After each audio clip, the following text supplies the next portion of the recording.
I want to draw your attention to the modern house that you see up on the hillside, which we're also going to walk by on the other side, because this is a good example, and it's a controversial house, of an international revival house that is Miesian.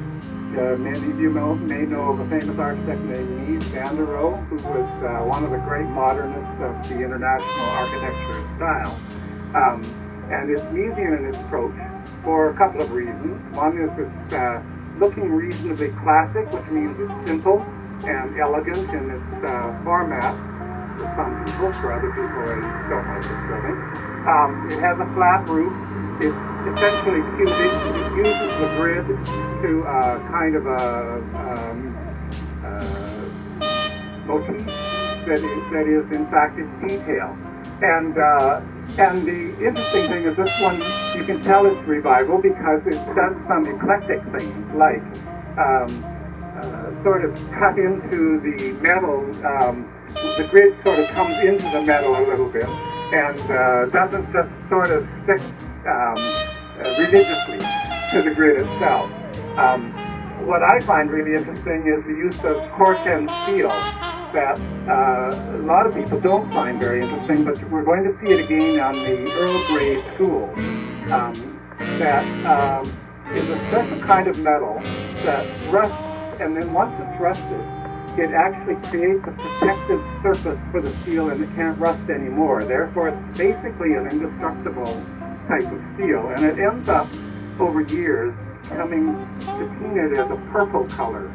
So what you see is rust today will someday, if the house lasts, be purple at some point. And there are lots of people who think that's quite a wonderful thing, just like watching copper turn green. The interesting thing about this house is, of course, that it is not in the style of all of the houses around it. Therefore, the controversy is not often the architecture, it's the context. And this is something that is obviously has to do with the owners and how they're willing to put up with what they know is going to be controversy right away. The architects that they've chosen who have a certain kind of style in mind. But I think more importantly, we should remember that sometimes when we're building buildings that are new, they must reflect the culture of today. The idea of reviving old architectural styles does not advance, shall we say, the art of architecture. All it does is just sort of keep the context going. So there are sometimes reasons why it's a good thing that someone takes the leap. And in this tour, the leap actually happened often in the 1915s and 17s and 20s. But of course, we're so used to those buildings now that we see it as one kind of continuity.